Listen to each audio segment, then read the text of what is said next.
Hello everyone, Ryan here. The Lizard of Oz by R.L. Stine. Goosebumps Most Wanted. So, main character is Kate Orton. And Kate Orton's parents are pretty eccentric. And especially when it comes to finances, they don't mind investing in certain financial opportunities. Except that they don't always. Well, pretty much every one of them never ends up panning out for them. So, and, understandably, Kate wishes her parents weren't so eccentric because she doesn't like worrying about if they're gonna have enough money to stay in their house or whatnot. And so one day one day our parents decide, well, I guess they had it planned out anyways. They planned out this family trip to Australia. And once they got there, they visited some kind of, some guy that was like selling these lizards or something like that. I guess a type of lizard breeder / collector. And so that's when Kate's parents tell her about that. They want to start their own like lizard farm or breeding business, and when they get back home. And so the first lizard they buy this rare lizard from this guy in Australia. And when they get back home, they find out all this information about what they have to do, and they have to wait for the egg to hatch and all that. And of course, it's a slow, gradual process. Obviously, waiting for the egg to hatch. And when it finally does, this like really small, really hairy-looking thing comes out of the egg, and eventually, it evolves and it gets bigger and bigger. And so, of course, without giving away too many details.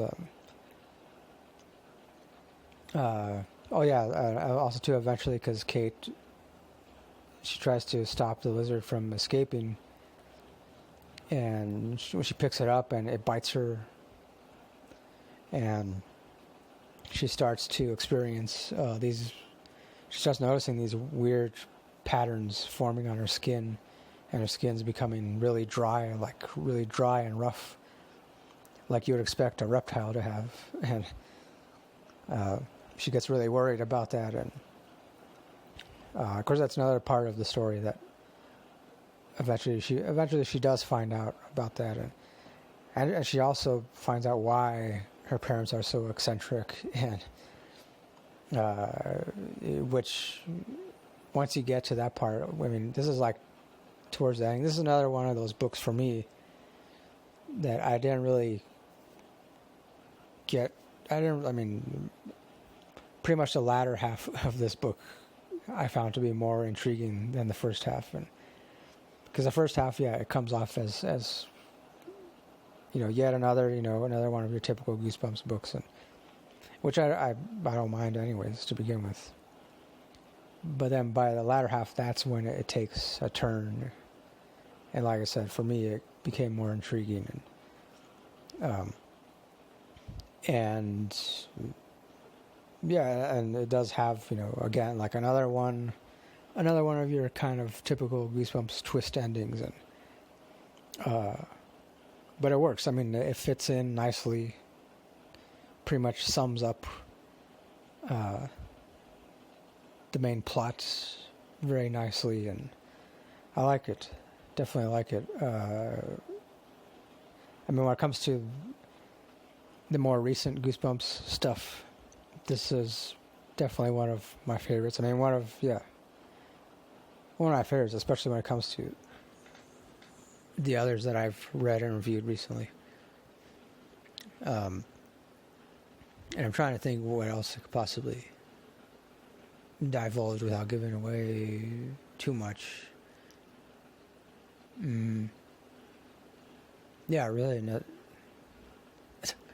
I don't really know what else I could possibly say. It's like Because at this point, I feel like, these books follow a formula, a certain formula, and